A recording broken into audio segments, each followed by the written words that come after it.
నమస్తే కళ్యాణ్ గారు. నమస్తే జయ గారు. కళ్యాణ్ గారు. ఎందుకంటే ఆ అమ్మాయి క్యారెక్టర్ ఏంటి, ఆలోచన అనేటటువంటిది మనకు ఆల్రెడీ అర్థమైపోయింది.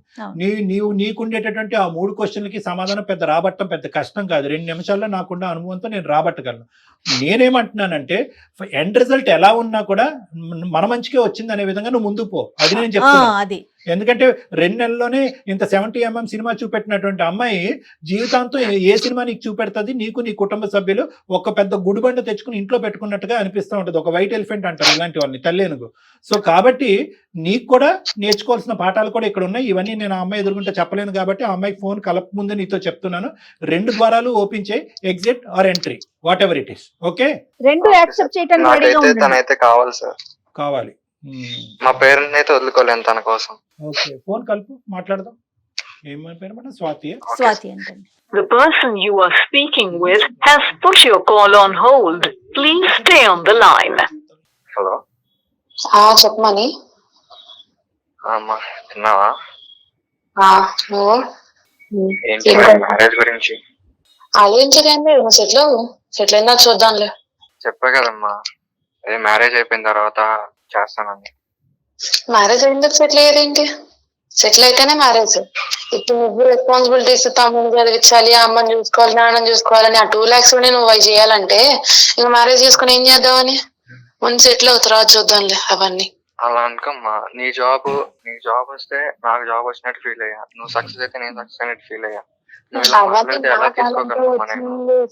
ఇప్పుడు నా టాలెంట్ వచ్చి నేను చేసినవి నువ్వు ఫీల్ అయ్యేదేంటి?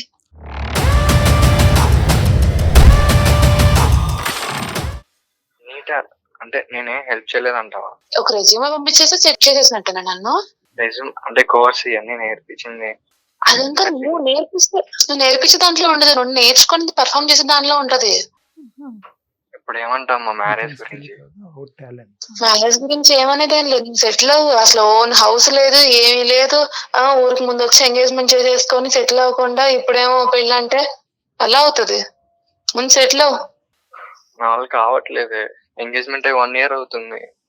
ముందు నీ ఫ్యామిలీ బరువే ఎక్కువైపోయింది నీకు. మళ్ళీ అంత తెచ్చి పెట్టుకుని ఏం చేద్దామని? ముందు వాళ్ళ బరువు వదిలించుకో. అలా మాట్లాడుకోమ్మా, వాళ్ళు నా పేరెంట్స్, వాళ్ళకి నేను చూసుకోవాలి కదా. అది ఎంత మ్యారేజ్ ముందు వరకే కదా. ముందు వాళ్ళే నువ్వు సెట్ చేయలేకపోతున్నావు. మీ తమ్ముడు ఇంక చదవలేదు, ఇంకా వాళ్ళకి ఏం సెట్ కాలేదు. ముందు హౌస్ కట్టించి నేను సెట్ అవడం నాకు ఎంతసేపు కానీ కాదు, కానీ నాకు కొంచెం బాధ్యతలు ఉన్నాయి. అర్థం చేసుకో. ఎన్నాళ్ళాగుతావు? నా వల్ల కావట్లేదు, చావాలా బతకాలి అర్థం కావట్లా. నీ ఇష్టం, అది నీ డెసిషన్. అయినా అసలు నా ప్యాకేజ్ ఎంత, నీ ప్యాకేజ్ ఎంత? ఇప్పుడు ఎవరైనా రేపొద్దున మ్యారేజ్ చేసుకొని నీ ప్యాకేజ్ ఎంతమ్మా, నీ ప్యాకేజ్, మీ ఆయన ప్యాకేజ్ ఎంత అంటే ఎలా చెప్పుకుంటా చెప్పు? ముందు సెటిల్ అయితేనే కదా. మ్యారేజ్ అయితే తర్వాత నేనే చేస్తానమ్మా. ఆలోచించు. వాళ్ళ కోసం నువ్వు నన్ను ఆపడం కరెక్ట్ కాదమ్మా. వాళ్ళ కోసం అంటే ఎట్లా? నువ్వు వాళ్ళు ఇలా ప్యాకేజ్ అడుగుతారు, మీ ఆయన పొజిషన్ ఏంటి కదా అడిగి అడిగితే మాత్రం చెప్పాలి. నాకు ఏదో ఇష్యూ వల్ల నేను జాబ్ మానేయాల్సి వస్తుంది. అప్పుడు నీ ప్యాకేజ్ లో పిల్లలు ఎలా పెంచుదామని పెళ్లి చేసుకుంటా అంటున్నావు. మ్యారేజ్ అవ్వగానే 3 or 4 months లో డెఫినెట్ గా నీకన్నా ఎక్కువ తెచ్చుకుంటాను. ఇప్పుడు పెట్టే టైం పెట్టి సెటిల్ అవ్వు, అప్పుడు చూద్దాం తర్వాత సంగతి.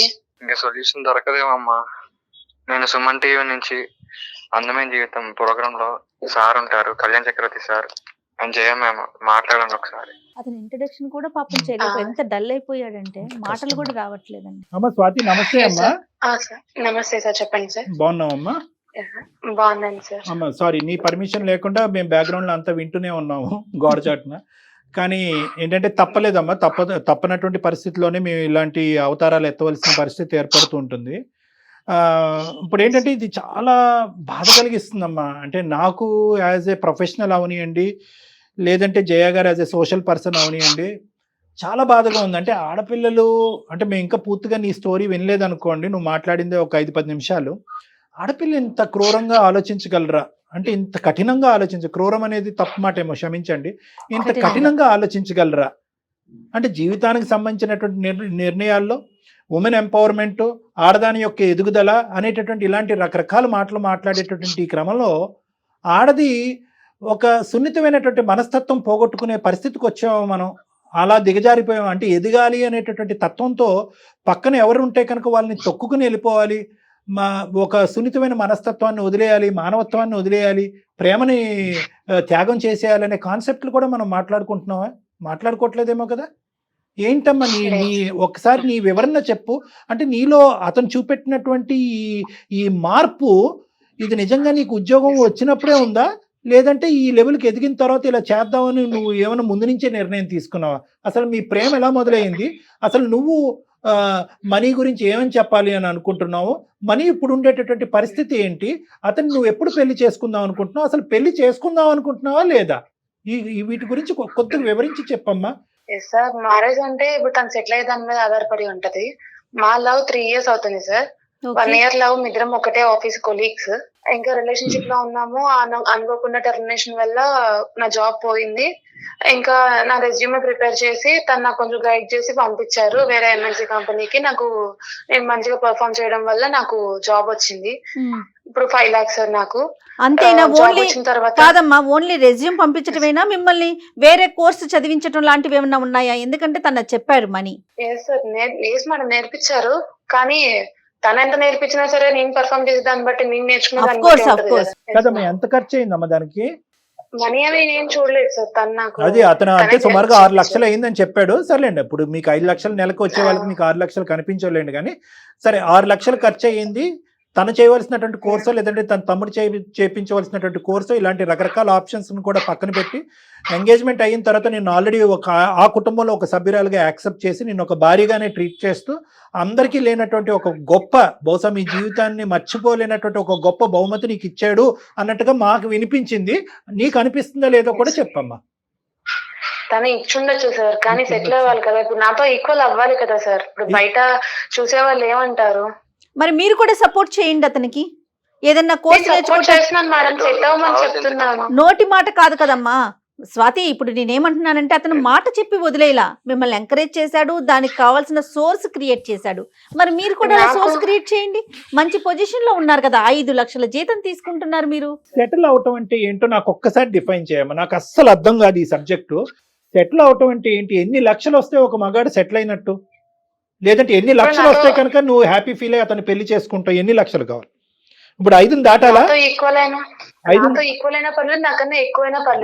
ఓకే ఓకే సరే. ఇప్పుడు అతనికి ఏంటమ్మా అంటే, ఇప్పుడు నేను స్వాతియే చెప్తేనే అతనికి 5 లక్షలు సంపాదించేటటువంటి ఉద్యోగం వరకు వెళ్తాడా? ఒక మగాడికి ఒక ఆశయం, ఒక గోల్, ఒక డైరెక్షన్ ఉండవా? అంత గోల్లెస్ లేజీ పర్సన్ అతను? ఏమీ సంపాదించకుండా ఖాళీగా ఇంట్లో కూర్చుని గోర్లు గిల్లుకుంటూ కూర్చుంటాడా? సింపుల్ ఎగ్జాంపుల్, తాత్కాలికంగా సెబాటికల్ లీవ్ తీసుకుని మీ ఇతను మనీ సెబాటికల్ లీవ్ తీసుకుని ఒక 6 నెలల పాటు నీలా కోర్స్ చేసి నీ స్థాయికి ఎందుకు ఎదగలేదమ్మా ఇప్పుడు వరకు? నాకు తెలియక అడుగుతా. అదే సార్, వాళ్ళ ఫ్యామిలీ, వాళ్ళ తమ్ముడు, వాళ్ళ అమ్మ నాన్న అందరూ కూర్చుంటే ఇంకెప్పుడు సెటిల్ అవుతాడు? ఇప్పుడు కూడా నేను ఇంత మ్యారేజ్ చేసుకుని వెయిట్ చేసినా సరే తను కోర్స్ తీసుకోవాలి లేదంటే ఏదైనా సెట్ అవ్వాలని తను ఇంకా అనుకోవట్లేదు. ఇంకా ఫ్యామిలీ, ఇంకా తమ్ముడు అని అక్కడే ఆగిపోతే ఎట్లా సార్? అదే ఆగిపోయాడు, పిచ్చోడు కాబట్టి ఆగిపోయాడు, మెంటలోడు కాబట్టి ఆగిపోయాడు. స్వాతి, నాకు ఇప్పుడు నేను కొద్దిగా నేను మాట్లాడతాను, 2 మాటలమ్మా. నీకు వచ్చి 6 లక్షలు ఇచ్చి నీకు ఒక కోర్స్ చేయించి ఒక ఉద్యోగం ఇప్పించేటటువంటి మగాడిని, అరే ఇంటికి పెద్దగా నువ్వురా మొగుడు మగాడు, నాకంటే ఎక్కువ సెటిల్ అవ్వాల్సింది నువ్వు, నాకంటే ఎక్కువ సంపాదించవలసింది నువ్వు, కాబట్టి ఫస్ట్ ఇదే కోర్సు నువ్వు చేసి నువ్వు సెటిల్ అవ్వనే మాట ఎందుకు అనలేదు తల్లి నువ్వు? నేను సెట్ అవ్వమన్నాను సార్, స్టిల్ ఇప్పటికీ నేను సపోర్ట్ చేస్తున్నాను. ఇప్పుడు కాదు, ఫైనాన్షియల్ గా ఇప్పుడు కాదమ్మా. నీకు ఇచ్చి నీ మీద దారదత్తం చేసే ముందు నా గురించి కాదు, ఫస్ట్ నీ గురించి ఆలోచించుకో. నువ్వు ఫస్ట్ సెటిల్ అవ్వు. నువ్వు సెటిల్ అవుతే కనుక నాకు గౌరవప్రదంగా ఉంటుంది, తర్వాత నేను ఎలాగైనా ఉద్యోగం సంపాదించుకుంటానని ఇప్పుడు మాట్లాడే టోను అతను నీ చేత కోర్స్ చదివించేటప్పుడు డబ్బులు ఖర్చు పెట్టేటప్పుడు ఎందుకు రాలేదు ఇది టోను? అరే ఈ కోర్స్ చేసేస్తే నాకు 5 లక్షలు ఉద్యోగం వచ్చేస్తుంది, తర్వాత నేను నట్టెట్టు ముంచేస్తానని చెప్పావా అప్పుడు?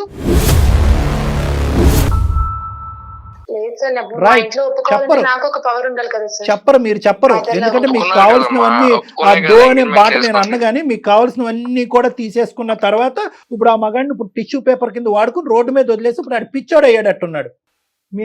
నీ బాయ్ ఫ్రెండ్ పిచ్చోడు అయ్యాడు. మీ ప్రేమ నిజమైన ప్రేమేనా స్వాతి, లేదంటే ఇదేమైనా కల్పితమైన ప్రేమ, కండిషనల్ ప్రేమ? నేను చేసుకున్నామనే ఉన్నాను సార్, తను సెటిల్ అవ్వాలంతే సార్. ఏం సెటిల్ అమ్మా? నాకైతే ఇది కండిషనల్ కల్పితమైనటువంటి ప్రేమ నువ్వు రాసుకున్న టెక్స్ట్ బుక్ లాగా నాకు అనిపిస్తుంది, సెటిల్మెంట్ అనే భాషతో. మీరు రాసుకునే ప్రేమ కథ పేరు సెటిల్మెంట్. సెటిల్ అవుతేనే ప్రేమ, లేదంటే లేదు. అంతే కదమ్మా. అయినా నాకు తెలియగలుగుతాను, ఎంగేజ్మెంట్ వరకు చేసుకున్నటువంటి తల్లిదండ్రులు నీ ప్రభావం వల్ల వాళ్ళు కూడా అదే భాష మాట్లాడుతున్నారా, లేదంటే వాళ్ళు కూడా మీ అందరూ ఒకే మూకుమ్మడిగా ఇదే విధంగా ఆలోచించాలనుకున్నారా? మీ పేరెంట్స్ ఏమంటున్నారమ్మా? వాళ్ళు బానే ఉన్నారు సార్. నేనే ఇప్పుడు వాళ్ళు ఓకే చెప్పారు కదా అని చెప్పని నేను ఇప్పుడు ఛాన్స్ తీసుకుంటే రేపొద్దు అందరి ముందు చులకన అయ్యేది నేను తనే కదా సార్. కాదమ్మా, నీకు 5 లక్షలు వస్తున్నాయి, తనకి 2 లక్షలు, 7 లక్షలు చాలవా మీ ఇద్దరి జీవితానికి? టోటల్ ఫిగర్ ఆలోచించట్లేదు అమ్మాయి అండి, ఈ ఫిగర్ దాటాలి మేడం. నేను జాబ్ మానేయాల్సి వస్తుంది, అప్పుడు తన 2 lakhs తో రన్ అవుతుందా మేడం? అవ్వదు కదా. కాదమ్మా, తను ఇంతటితో ఆగిపోడు కదా. నువ్వు 1 lakh 2 lakhs ఆగిపోయావా? నువ్వు 5 lakhs దాకా వెళ్ళలా? రేపొద్దున తను కూడా వెళ్తాడు. దిస్ ఇస్ అమ్మ నాకు క్లియర్ గా అర్థం మేడం 1 year నుంచి. No Swathi, this is not about figures అమ్మ. I don't think so. ఇది ఎన్ని సున్నాలు ఉన్నాయి, 5 పక్కన ఎన్ని సున్నాలు ఉన్నాయి, 2 పక్కన ఎన్ని సున్నాలు అనే కాన్సెప్ట్ కాదు. ఇది ఏంటంటే కనుక కొలమానం అంటారు. అంటే ఏంటంటే ప్రేమని, జీవితాన్ని డబ్బుతో కొలుస్తున్నాను. ఇదే కండిషన్ ఉంటుంది అని అనుకుని ఉంటే కనుక ఈ అబ్బాయి మొదట్లో అసలు ఒక్క అర నిమిషం కూడా నీతో పాటు జర్నీ చేసి ఉండేవాడు కాదు. అసలైన రంగు ఒక మనిషి, ఒక వ్యక్తిత్వం ఒకటేటువంటి ప్రత్యేకంగా స్వాతి యొక్క రంగు తన చేతిలో, తన జోబులో, తన బ్యాంకులో ఎంత డబ్బులు వచ్చిన తర్వాత అసలైన రంగు బయటకు వచ్చినాయి. అదే చెప్తారు కదా, మనీ ఈజ్ మ్యాడ్నెస్ అని చెప్పి. నీ చేతిలో ఈరోజు డబ్బులు కనిపిస్తున్నాయి కాబట్టి నీకు అహంకార ధోరణ. దిస్ ఇస్ ఆల్ అరగెన్స్ అమ్మా. It is not about figures. Madam చాలా నైస్గా చెప్పారు. 5+2 is 7 కదమ్మా. 7 సరిపోదా ఒక కుటుంబాన్ని రన్ చేయడానికి? 2 వైపులా మీ తల్లిదండ్రులని చూసుకోవచ్చు, వాళ్ళ తల్లిదండ్రులని, వాళ్ళ తమ్ముళ్ళని, అక్కల్ని, చెల్లెల్ని అందరినీ చూసుకునే అంత మంచి ఫిగర్ అది. కానీ ఇక్కడ కాన్సెప్ట్ అది కాదు. 7 అనేటటువంటిది ఫిగర్ కాదు ఇక్కడ. why 2 is less than 5 అనేది ఫిగర్ ఇక్కడ. 2 5ని దాటాలి ఇక్కడ. 2 5ని దాటితే కనుక నువ్వు కాలర్ ఎగరేసుకుంటూ నలుగురికి మా ఆయనకి ఇంత శాలరీ, నాకు ఇంత శాలరీ అని చెప్పుకోవటానికి ఇదేంటంటే కనుక స్వార్థం, అహంకారం. ఇది బాధగా ఉందమ్మా నిజంగా. ఇటువంటి కండిషన్స్ ఉంటే కనుక అసలు ఎంగేజ్మెంట్ వరకు ఎందుకు వెళ్ళారమ్మా? అసలు ప్రేమను ఎందుకు వాగ్దానాలతో ముందుకు తీసుకెళ్లారు? ఎందుకు ఫాల్స్ ప్రామిసెస్ చేశారు? ఇది డబ్బుతో ముడిపడినటువంటి వ్యవహారం, శాలరీతో ముడిపడినటువంటి వ్యవహారం, ఉద్యోగం ఒక స్థాయి యొక్క ఇదే. కానీ ఏమండి మనీ ఇప్పటికొచ్చి సెటిల్ అవ్వలేదండి, మనీకి ఉద్యోగం లేదండి, ఎన్ని అవకాశాలు వచ్చినా కూడా ఇటువంటి కథలు 1.25 లక్షలు వచ్చినాయి అందమైన జీవితానికి. అప్పుడు మేమే చెప్పాం, ఒరే మనీ నువ్వు ఫస్ట్ సెటిల్ అవ్వరా, నువ్వు ఉద్యోగం సంపాదించరా, నీ బ్యాంక్ బ్యాలెన్స్ కొంత చూపెట్టరా, అవతల వాళ్ళకి నమ్మకం వస్తుంది, కుటుంబ సభ్యులు నమ్మకం వస్తుంది, అప్పుడు వాళ్ళే నీకు రెడ్ కార్పెట్ వేస్తారని చెప్పిన సందర్భాలు బోల్డ్. మనీ ఏమైనా బాధ్యత లేనటువంటి మనిషా? నీలాంటి మనుషులు 9గురిని పోషిస్తున్నాడు అక్కడ, వాళ్ళ బాధ్యత తీసుకుంటున్నాడు. నువ్వు అది కూడా డిలీట్ చేయమంటున్నావు. కళ్యాణి గారు అదే డిలీట్ చేయమంటోంది. తన డిలీట్ లో ఉన్నది ఫస్ట్ ఆ 9గురే. ఏంటమ్మా వాళ్ళు ఉండకూడదా? అంటే ఇప్పుడు ఒకప్పుడు చెప్తున్నాను నేను, ఒక ర్యాండమ్ ఏంటి సైలెంట్ అయిపోయావు స్వాతి, మాట్లాడాలి. ర్యాండమ్ నేను ఒక హైపోథెటికల్ క్వశ్చన్ చేపిస్తున్నాను. నేనే నా పలుకుబడి, నా ఇన్ఫ్లుయెన్స్ ఉపయోగించి నెక్స్ట్ 2 days లో నాకు చాలా MNCs తో కాంటాక్ట్స్ ఉన్నాయి. నేను వాళ్ళ వైస్ ప్రెసిడెంట్స్ తో కూడా మాట్లాడగలను. నేను రేపే కావాలంటే కనుక మనీకి ఉద్యోగం వేయిస్తాను. 5 లక్షలు కాదు కదా, 6 లక్షలు వచ్చేటట్టు చేస్తాను అతను CV, అతను లేదని నా పలుకుబడి ఉపయోగించి. మరి తర్వాత ఏంటి నెక్స్ట్ ఎజెండా ఏంటి నీది? మీరు రెడీనా మరి? ఓకే సార్, జాబ్ వచ్చింది. తను మరి వాళ్ళ ఫ్యామిలీ పరిస్థితి ఏంటి సార్? గాడిది గుడ్ ఏం కాదు. ఏం చేయమంటావు? వాళ్ళ ఫ్యామిలీని వదులుకోమంటావు? ఫ్యామిలీ ఓకే, ఫ్యామిలీని వదులుకుంటాడు. మీ అమ్మ నాన్న వదులుకుంటావా? తమ్ముడు చూసుకుంటాడు. నాకంటే మా పేరెంట్స్ ఇంకెవరు లేదు, నేను ఒక్కదాన్ని. తనకంటే వాళ్ళ తమ్ముడు ఉన్నాడు కదా, చూసుకుంటాడు. మరి ఇతని బాధ్యత కాదా? ఇంకెవరు చూసుకుంటారు? నువ్వు అట్లా రిక్వెస్ట్ చేయమ్మా. నువ్వు ఇంకెవరు చూసుకుంటారు బాబు? అమ్మ తల్లి రిక్వెస్ట్ చేయమని. ఏం మాట్లాడుతున్నావురా నాయన? అంటే తల్లిదండ్రులు 2 పిల్లలు ఉంటే చిన్నోడిదే బాధ్యత, పెద్దోళ్ళు చూసుకోరమ్మా? పెద్దోళ్ళు చూసుకుంటారు. మనం ఇప్పుడు బ్యాంక్ బ్యాలెన్స్ సార్ అంటున్నారు, బ్యాంక్ బ్యాలెన్స్ పెడతాను ఉంటది రేపొద్దున అని చెప్పని. ఇప్పుడు లేడీస్ కి సేఫ్టీ అనేది ఇంపార్టెంట్ కదా మేడం. ఇప్పుడు రేపొద్దున కన్సీవ్ అవుతాను, నేను జాబ్ మానేసి ఇంట్లో ఉండాల్సి వస్తుంది, అప్పుడు పరిస్థితి ఏంటి మేడం? తన 2 lakhs సెట్ అయిపోయింది అంటారా? అంతా మీరు కొంచెం ఆలోచించండి మేడం, మా వైపు కూడా. తప్పకుండా అమ్మా, ముందు చూపు ఉండాలి. కానీ ఇంత ముందు చూపా, ఇంత ఫార్వర్డ్ గా ఆలోచించేది ఎవ్వరు కదమ్మా. ఇది నాకైతే ముందు చూపుగా కూడా అనిపించట్లేదు. ఇది ఏదో పెద్ద నువ్వు అంత దూరదృష్టితో, దయాదృష్టితో నేను చూస్తున్నావు నేను అనుకోవట్లే. కానీ ఇది ఒకటే ఏంటంటే బియ్యంలో రాళ్ళు ఏరటం. ఏ విధంగా నేను ఈ రోజు మనీని వదిలించుకోవాలి? ఎందుకంటే నీకేంటంటే కనుక దూరపు కొండలు నూలుపు అన్నట్టుగా నీకు ఇంకా పెద్ద ప్యాకేజ్ ఉండే వాళ్ళు కావాలి, తక్కువ బాంధవ్యాలు ఉండేటటువంటి వాళ్ళు కావాలి, ఇన్ఫాక్ట్ తల్లిదండ్రులు లేనటువంటి ఒక అనాథ అయి ఉండాలి. ఇప్పుడు ఈ కండిషన్స్ తో అయితే కనుక బహుశా ఏంటంటే నీలాంటి వాళ్ళు ప్రేమ అనేటటువంటి దాంట్లోకి వేరే అబ్బాయిల్ని, అమాయకమైనటువంటి ఇలాగ నోట్లో నాలుగు లేనటువంటి ఈ మనీ లాంటి అబ్బాయిల్ని ఉచ్చిలోకి దించకండి అమ్మా. 2 చేతులు ఎత్తి దండం పెడతారు. చచ్చిపోతారు వీళ్ళు, దుంకి చచ్చిపోతారు. అలా అనుకుంటే నేను ఎప్పుడు వేరే వాళ్ళని లవ్ చేసి వెళ్ళిపోవచ్చు, ఏదో గొడవ పెట్టుకొని. తను వేరే వాళ్ళు కావాలనుకున్నా కాబట్టి చేసుకోవడానికి వెయిట్ settle చేస్తున్నా, తన అవ్వాలమ్మా. ప్యాకేజ్ నీ పెరగాలనే settlement- వెయిట్ చేస్తున్నాను. నీ కదమ్మా సెటిల్మెంట్ కోసం వెయిట్ చేసావు నువ్వు. అతను పావుగా నా వాడుకొని- సెటిల్మెంట్ ఏంటి సార్? అమ్మ ఒకటి ఇక్కడ క్లియర్ కట్ గా మాకు ఏం అర్థం అవుతుందంటే కనుక అమ్మ, మొదటి నుంచి నువ్వు ఒక పక్క నుంచి మనీని ప్రేమిస్తూనే ఉన్నావు, ఇంకో పక్క నుంచి నీ ఎజెండానే ఉంది. ఉమ్, ఫస్ట్ నీ ఎజెండాలో మొదటి మెట్టు ఏంటంటే కనుక నువ్వు సెటిల్ అవ్వాలి. అది మనీ ద్వారానా, మనీని ఖర్చు పెట్టా ఏంటి అనేది నాకు తెలియదు, కానీ ఫస్ట్ నువ్వు సెటిల్ అవ్వాలి. నువ్వు సెటిల్ అయిన తర్వాత నీ ఎజెండా నెంబర్ 2 ఏంటంటే మనీని పైకి లాగాలి. అంటే ఏంటంటే మంచిదే, ఒక అమ్మాయి ఒక అబ్బాయిని లాగాలి అనుకోవటం అనేటువంటిది తప్పు లేదు, కానీ దానికి ప్రేమకి పెళ్లికి ముడిపెట్టడం, అందులో ఎంగేజ్మెంట్ అయిన తర్వాత అనేటటువంటిది నేరం. ఇది రెండో ఎజెండా. మూడో ఎజెండా ఏంటంటే కనుక ఇందాక నేను అన్నాను కదా, నేను ఒక్కొక్క మెట్టు నువ్వు ఎలా ఎక్కుతున్నావు నేను ఆలోచిస్తున్నాను, కరెక్ట్ గా నేను ఎలా అయితే చుక్కలు కలుపుతున్నానో నువ్వు అలాగే కలుపుతున్నావు. మూడో ఎజెండా ఏంటంటే ఓకే నేను ఎదిగాను, నాతో పాటు నా మొగుడికి కూడా కాబోయే మొగుడికి కూడా మంచి ఉద్యోగం వచ్చింది, ఇప్పుడు నీ కుటుంబ సభ్యులందరినీ దూరం పెట్టి ఆ బరువు బాధ్యతల నుంచి కూడా నువ్వు దులుపుకో అనేది మూడో ఎజెండా. అమ్మ ఈ లెక్కనైతే కనుక మానవత్వం అనేటటువంటిది ఉండదు, ఇటువంటి బేస్మెంట్ మీద పెళ్లిళ్ళు అనేటటువంటిది జరగకూడదు. ఒకప్పుడు ఇలాంటివి జరిగినా కూడా అవి ఎక్కువ కాలం నిలవు, ఇటువంటి పెళ్లిళ్ళు నిలవమ్మా. ఒకటి జాగ్రత్త గుర్తుపెట్టుకో, నీకంటే ఆ అబ్బాయి జీవితంలో ముందుగా వచ్చిన ఈ పిచ్చోడు అమాయకుడు, అసలు తెలివితేటలు లేనటువంటి ఒక దద్దం ఈ అబ్బాయి తరపున మాట్లాడలేడు కాబట్టి నేను మాట్లాడుతున్నాను. ఈ రోజు ఆ అబ్బాయి నీకంటే ముందు ఆ అబ్బాయి జీవితంలో ఎవరిని వచ్చారంటే వాళ్ళ అమ్మ నాన్న వచ్చారు, కుటుంబం వచ్చింది, బాధ్యతలు వచ్చినాయి. ఈ రోజు ఈ విషయం ఇటువంటి ఘాటైనటువంటి మాటలు నువ్వు చెప్తున్నావు అనేటువంటిది ఆ కుటుంబ సభ్యులకు తెలియదమ్మా. మరి వాళ్ళకి తెలిస్తే కనుక తూర్పు తిరిగి దండం పెట్టి పొమ్మంటారు నిన్ను. నీకున్న ఇన్ని కండిషన్స్ కి ప్రపంచంలో ఎవ్వడు దొరకడమ్మా నీకు, ఏ మగపిల్లాడు దొరకడు నువ్వు పెళ్లి ఒకప్పుడు దొరికిన జయ గారు, ఒకప్పుడు దొరికిన నువ్వు ఒక టోపీ వేస్తే వాడు నీకు 2 టోపీలు వేసి పెళ్లిలో దూరుతాడు వాడు. ఆ తర్వాత ఆడ అసలు సిసలైనటువంటి రంగుల తర్వాత కనిపిస్తే అప్పుడు మళ్ళీ మా అందమైన జీవితం నువ్వు ఫోన్ చేస్తావు, సార్ ఇలాంటి వాడు నన్ను బక్రా చేశాడు సార్, నాకంటే ఎక్కువ ప్యాకేజ్ అని చెప్పి మోసం చేశాడు, నాకంటే పెద్ద ఎంఎన్సీ కంపెనీ అని చెప్పాడు, నాకంటే గొప్ప కుటుంబం అని చెప్పాడు. ఇలాంటి బక్రాలు చాలా మంది, ఇలాంటి వాళ్ళు చాలా మంది మా దగ్గరకు వస్తున్నారమ్మా. ఇప్పుడు ఇంత చాలా బాధ్యతలు నిర్వహిస్తున్నాడు, పెళ్లి కాకముందే నీ సెటిల్మెంట్ గురించి ఆలోచించాడు, నిన్ను ఇంతగా ప్రేమిస్తున్నాడు, ఇంతకన్నా మంచి లక్షణాలు ఉన్న అబ్బాయి నీకు దొరుకుతాడమ్మా? ఎందుకు నేను అందుకనే వెయిట్ చేస్తున్నాను మేడం. ఎంగేజ్మెంట్ కూడా నేను ఒప్పుకొని చేసుకున్న కూడా కారణం మంచితనే. అమ్మా అక్కడి వరకు బానే ఉంది స్వాతి, ఎంగేజ్మెంట్ చేసుకున్నావు, పెళ్లి చేసుకోవాలనుకున్నారు 6 నెలల్లో, అది ఒక పవిత్రమైనటువంటి ఒక ప్రక్రియ. ఇతనేమి ఖాళీగా కూర్చొని గోర్లు గిల్లుకుంటూ కూర్చోలేదు, అతను కూడా కష్టపడుతున్నాడు. ఇప్పటికి కూడా అతను ప్రామిస్ చేస్తున్నాడు, నీ ఆలోచన శైలిలో తప్పు లేదు, నేను ఎదగాలి, నాతో పాటు నా మొగుడు ఎదగాలి, మొత్తం కుటుంబం ఎదగాలి అనేటటువంటి ఆలోచన మంచిదే. కానీ ఏంటంటే ఆ ఎదుగుదల అనేటటువంటిది స్వార్థపూరితంగా ఆలోచిస్తున్నాం. మేమే ఎదగాలి, మా ఆయనే ఎదగాలి, మేమే డబ్బులు సంపాదించాలి, అటు ఇటు మొత్తం అన్ని తగ్గొట్టుకోవాలి. ఈ కాన్సెప్ట్ కరెక్ట్ కాదమ్మా. నువ్వు తెలియనితనంతోనో అమాయకత్వంతోనో ఆలోచిస్తున్నావు. అట్లీస్ట్ నా మాటలు ఆలోచించుకుని ఒక్కసారి అనే కూడా కనువిప్పు చేసుకో. నీకు చెప్పేటటువంటి తల్లిదండ్రులు కూడా సరిగ్గా చెప్పలేదని నాకు అనిపిస్తుంది, లేదంటే వాళ్ళని కూడా నువ్వు డామినేట్ చేసి పడేస్తున్నావు అని అనిపిస్తుంది. ఈ రెండిట్లో ఏదన్నా అయి ఉండాలి. ఒకటే కాదమ్మా, డబ్బులు ఒకటే కాదు, ప్యాకేజీలు ఒకటే కాదు, ఎంత సంపాదిస్తావు, రేపొద్దు నేను ప్రెగ్నెంట్ అయితే 2 లక్షలు సరిపోతాయి, లేదా ఉద్యోగాలు ఊడిపోతే తర్వాత ఏంటంటే కనుక అలా అనుకుంటే కనుక ఈ జీవితంలో ఏ పెళ్లి అవదు, ఏ మనిషి చెప్పాను నేను. డబ్బుతో కళ్ళు మూసుకుపోయి నేను కఠినంగా మాట్లాడుతున్నాను నువ్వు అనుకోవద్దు. మీకు వచ్చేటటువంటిది ఇట్ ఈస్ సఫిషియంట్. ఎదగండి, చేయి పట్టుకుని కలిసి ప్రయాణిస్తూ నలుగురిని కాపాడుతూ లివ్ అండ్ లెట్ లివ్. వాళ్ళని కాపాడుకోండి, మీరు ఎదగండి. అదే కదమ్మా సమాజం అంటే. రేపొద్దున ఎటువంటి విలువలు నేర్పిస్తారు మీ పిల్లలకి? వాళ్ళు రేపొద్దున కనేటటువంటి పిల్లలు కూడా మీ ప్యాకేజ్ అంటారా, అప్పుడే కంటామంటారా?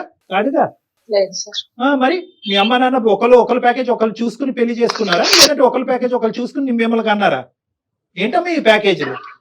బ్రతకడానికి ఎంత ప్యాకేజీ కావాలి? కరెక్టే, డబ్బు ఈజ్ ఇంపార్టెంట్, కానీ ఎంత డబ్బు ఉంటే కనుక సంతృప్తి చెందుతాం, ఆనందిస్తూ ఉంటాం. తప్పు స్వాతి ఈ ఆలోచన. ఒక పక్క నుంచి నిజంగా ప్రేమించానని అంటున్నావు, ఎందుకంటే నేను హర్షిస్తున్నాను, నీ లోపల కూడా ఒక నిజమైనటువంటి ప్రేమ నేను హర్షిస్తున్నాను. ఎందుకంటే కనుక ఎంగేజ్మెంట్ అయినటువంటి ఒక 6 నెలల తర్వాత ఇతను ఇంకా సెటిల్ అవ్వలేదని మీరు తెగొట్టుకోలేదు. ఇప్పుడు కూడా వెయిట్ అండ్ వాచ్ పాలసీలోనే ఉన్నారు. ఎప్పుడు సెటిల్ అవుతావు, ఎట్లు సెటిల్ అవుతాను నేను అంటే మీ లోపల కూడా ఒక మంచి యాంగిల్ ఉంది. కానీ ఆ యాంగిల్లో ఆ అబ్బాయి యొక్క మానసిక పరిస్థితి ఏమైపోతుంది అనేది కూడా ఆలోచించుకోండి. ఆ అబ్బాయి సెటిల్ అవుతానంటున్నాడు, నేను కావాల్సిన సంపాదిస్తానంటున్నాడు. కానీ ఇంకొక పాయింట్ ఏంటంటే కనుక అతను సంపాదించడం అనేటటువంటిది, ఇంకో లెవెల్కి వెళ్ళటం అనేటటువంటిది చాలా ఈజీ జాబ్. కానీ అతనికి అతి కష్టమైనటువంటి జాబ్ ఏంటంటే you decide between me and your family అని అంటున్నావు. నీ కుటుంబం మధ్యన నన్ను డిసైడ్, అది చాలా గౌరవం, అది మాట్లాడకూడదు నువ్వు. రేపొద్దున మీ నాన్నగారు ఆరోగ్యమే బాగుండకపోవచ్చు, నీ ఉద్యోగం ఊడిపోయి ఉండొచ్చు, అప్పటికి మీ అమ్మగారి పరిస్థితి బాగుండకపోవచ్చు. అప్పుడు ఎవరు హెల్ప్ చేస్తారు? ఏమని అప్పుడు నువ్వు ముందుకు వచ్చి వాళ్ళ కుటుంబ సభ్యులు నా కుటుంబ సభ్యులు అనుకున్నట్టు వాళ్ళని హెల్ప్ చేయవా నువ్వు? అలా అనుకునే కదా సార్ చేసింది అంతా. సో ఆ అబ్బాయి రెడీగానే ఉన్నాడు. తనంత ఫార్వర్డ్ గా ఆలోచించేటప్పుడు నువ్వు చాలా చాలా కండిషన్స్ తో ఆలోచిస్తున్నావమ్మా Swathi. Look at this as a overall thing. మీ ఇద్దరు ఎవరు చెడ్డవాళ్ళు లేరు. ఎస్, అతను ఒక 10 రూపాయలు సంపాదిస్తే నేను ఇంకో 10 రూపాయలు సంపిస్తారు, ఇద్దరు కలిపి 20 రూపాయలు. ఆ 20 రూపాయలు కుటుంబాన్ని ఎలా కాపాడతాయని చూపెట్టుకోండి. అంటే 10 అంటే 10, 20 అంటే 20 కాదు, నేను ఊరికి ఎగ్జాంపుల్ గా చెప్తాను. ఆ విధంగా చూసుకోండి. అదే కదా కుటుంబం అంటే, అదే కదా గొప్ప. ఒకటి మోస్ట్ ఇంపార్టెంట్ కావాల్సింది ఈ రోజుల్లో పెళ్లిల్లో చూడవలసింది ఏంటంటే ప్యాకేజీలు, ఉద్యోగాలు, స్థాయిలు కాదమ్మా. ప్రేమ, ఆప్యాయత ఉందా? ఇద్దరు పర్సనాలిటీస్ మ్యాచ్ అవుతున్నాయి, ఇద్దరు ఆలోచన శైలి మ్యాచ్ అవుతుంది, ఇద్దరు కుటుంబాలు కలుస్తున్నాయి Yes. లేదా? ఈ మాట మాత్రం మనం గట్టిగా మాట్లాడాలి. ఈ కాన్సెప్ట్స్ మీద ముందుకెళ్ళండి అమ్మా. ఈ కాన్సెప్ట్స్ మీద అబ్బాయికి చెడు అలవాట్లు ఉన్నాయా లేదా, బాధ్యతయుతంగా వ్యవహరిస్తున్నాడా లేదా, నేను కాకుండా వేరే అమ్మాయి గురించి ఆలోచిస్తున్నాడా, అదే విధంగా నీ సైడ్. ఈ 2 విధాలుగా ఆలోచించుకుంటూ ముందుకెళ్ళండి. రండి, కావాలంటే నా దగ్గరికి ఇద్దరు కలిసి రండి, నేను మాట్లాడతాను మీ ఇద్దరితోని. మీ ఇద్దరు విడిపోవలసినటువంటి ఇది కాదమ్మా, ఇష్యూనే కాదు. అస్సలు కాదు. స్వాతి నేను ప్రామిస్ చేస్తాను 4 months or 5 months లోపు మ్యారేజ్ అయిన తర్వాత నేను డెఫినెట్ గా జాబ్ తెచ్చుకుంటా. నీకన్నా ఎక్కువ జాబ్ అంటే శాలరీ పెంచుకుంటాను ఖచ్చితంగా. చెప్పమ్మా, ఎస్ సార్, ఎస్ మేడం. నీ వైపు నుంచి పాజిటివ్ ఆన్సర్ ఎక్స్పెక్ట్ చేస్తున్నా నేనైతే. ఎస్ మేడం, ఇప్పుడు నేను ఏమంటున్నానంటే తనకి నాకు ఎంత టైం పట్టిందో సెటిల్ అవడానికి సేమ్ తను అంత టైం తీసుకోమని చెప్పండి. తను నాకు ఫినాన్షియల్ గా ఎంత సపోర్ట్ చేశాడో నేను తను ఫినాన్షియల్ గా ఎంత సపోర్ట్ చేస్తాను. ఓకే, తను సెటిల్ అవ్వమని చెప్పండి. ఇంకా వాళ్ళ ఫ్యామిలీ పరంగా నేను మాట్లాడిన మాటలు వాటికి నిజంగా అపాలజైస్ చేస్తున్నాను, వాటిని విత్డ్రా చేసుకుంటున్నాను. Super super. అయితే ఇక్కడ ఇంకొక చిన్న మాట, నీకెంత టైం Yes, పట్టిందో తను కూడా అంతే టైం అట్లా పెట్టకూడదమ్మా. ఒకరికి ఎక్కువ కావచ్చు, ఒకరికి తక్కువ కావచ్చు. నీకు అవకాశాలు దొరికినాయి అప్పుడున్న మార్కెట్ కండిషన్, ఇప్పుడున్న మార్కెట్ నేను సపోర్ట్ చేస్తాను మేడం. నువ్వు ఫైనాన్షియల్ గా సపోర్ట్ చేయి, ఎదగటానికి తను ట్రై చేస్తాడు. ఒక ఆడపిల్ల పెళ్లి 6 నెలలు పోస్ట్పోన్, సంవత్సరం పోస్ట్పోన్ అయిందంటే కనుక ఎంగేజ్మెంట్ కి వచ్చిన వాళ్ళు కానీ, లేదంటే నలుగురు 4 విధాలుగా మాట్లాడుకుంటారు. అది మీ కుటుంబానికి, వాళ్ళ కుటుంబానికి మంచిది రెండూ కాదు. మంచిది కాదు. ఇమీడియట్ గా ఇప్పుడు ముహూర్తాలు అయితే చాలా మంచి ముహూర్తాలు మొదలవుతున్నాయి ఆగస్ట్ లో. కాబట్టి వీలైనంత తొందరగా ఇరువైపుల కుటుంబ సభ్యులు మళ్ళీ అందరినీ ఒకే ప్లాట్ఫామ్ మీద తీసుకొచ్చి ఒక మంచి ముహూర్తం, ఒక మంచి కళ్యాణ మండపం బుక్ చేసుకుని వీలైనంత త్వరగా పెళ్లి జరిపించండి అమ్మా, ప్లీజ్. Okay, yes sir. ఓకేనా? ఓకేనా? Okay sir, okay super sir, okay super madam. Swathi, super. Money మాట్లాడలేదు మీరు. Thank you sir. ఓకే నాన్న, ఓకే, ఆల్ ద బెస్ట్ నాన్న. Okay, okay sir. రైట్ మా right. Thank you sir. Okay నాన్న, all the best. ఖచ్చితంగా sir. చాలా సంతోషం. అంటే ఇది ఏంటంటే ఇది ఒక హ్యాపీ ఎండింగ్ మేడం. కానీ నేను ఇందాక ఆ అబ్బాయితో చెప్దాం అనుకున్నాను. సరే, వాళ్ళు ఎలాగ కలిసి జర్నీ చేయాలని డిసైడ్ అయ్యారు కాబట్టి వాళ్ళకి ఈ రోజు ఇది అసందర్భంగా అనిపించవచ్చు. ఒకప్పుడు ఈ స్వాతి ఇలా కాకుండా ఇంకో విధంగా ఈ రోజు మాట్లాడుంటే ఏమయ్యేది? సో అటువంటి మెసేజ్ మనం ప్రత్యేకంగా ఇటువంటి కుర్రకారికి మనం ఇవ్వాలి. అవును. సో ప్రేమించటం అనేటటువంటిది ఎంత గొప్ప ప్రక్రియ, ఎంత గొప్ప అనుభూతో. అట్ ద సేమ్ టైం ఏంటంటే ఆ ప్రేమతోనే అన్ని అంతం అవ్వవు, ఆ ప్రేమ కలిసి రాకపోతే ఇంకా జీవితాన్ని అంతం చేసుకోవాలనే ఆలోచన నుంచి కూడా యువతి యువకులు బయటపడాలమ్మా. ఎగ్జాక్ట్లీ. ఎందుకంటే అన్ని కలిసి రావాలి. ఒక ప్రేమ ఒక పెళ్లి కింద మారాలి అంటే, ఆ పెళ్లి జీవితాంతం ఒక ప్రయాణం కింద పారాలంటే చాలా ఫ్యాక్టర్స్ కలిసి రావాలి. కుటుంబ సభ్యుల యొక్క ఆలోచన శైలి రావాలి, స్థితిగతులు అనేటటువంటిది కలిసి రావాలి. వీళ్ళది స్థితిగతులు, ఆ అమ్మాయి ఎదిగింది, ఈ అబ్బాయి తక్కువలో ఉన్నాడు. ఇప్పుడు ఆ అమ్మాయి ఒప్పుకుని ముందుకు రావాలని స్థితిగతులు కలిసి రావాలి, మనస్తత్వాలు కలవాలి, ఆలోచన శైలి కలవాలి, అలవాట్లు గిలవాట్లు ఉంటే కనుక అవి సాక్రిఫైస్ చేయాలి, విరమించుకోవాలి. ఇలాంటి ఎన్నో ఆస్పెక్ట్స్ ఉంటాయి. కాబట్టి ప్రేమించుకున్నప్పుడు ఉండేటటువంటి అనుభూతి, ప్రేమించుకున్నప్పుడు ఉండేటటువంటి ఆలోచన అది పెళ్లి వరకు ఆటోమేటిక్ గా దారి తీసేస్తుంది. మనం బటన్ నొక్కగానే అన్ని కలిసి వస్తాయి అనేది అనుకోకండి. ఎందుకంటే ఇక్కడ తల్లిదండ్రుల యొక్క ప్రమేయం, ఆలోచన, కులగోత్రాలు, ఇలాంటి రకరకాల అంశాలు ఉంటాయి. ఇవన్నీ పరిగణలోకి తీసుకుని 1-2 సార్లు ఆలోచించుకుని ప్రేమలో దిగండి. ఒకప్పుడు ప్రేమలో దిగి ఆ ప్రేమ ఇంకో విధంగా మారితే కనుక దయచేసి ఆత్మహత్యలు, ఇలాంటి అంశాలు అనేటటువంటిది పరిగణలోకి తీసుకురాకండి. ఎందుకంటే జీవితం బ్రతకటానికి, నలుగురు బ్రతికించడానికి ఉపయోగపడేటటువంటి ఒక గొప్ప ఇది జీవితం. అది తేలిగ్గా క్షణికావేశంలో ఇలా చిటికేసే విధంగా ప్రాణాలు తీసుకునేటటువంటి ప్రయత్నం దయచేసి తీసుకోవద్దు అనేది నా విన్నపం. చాలా మంచి మెసేజ్ ఇచ్చారు కళ్యాణ్ గారు. Thank you so much. Thank you జగత్. నమస్తే.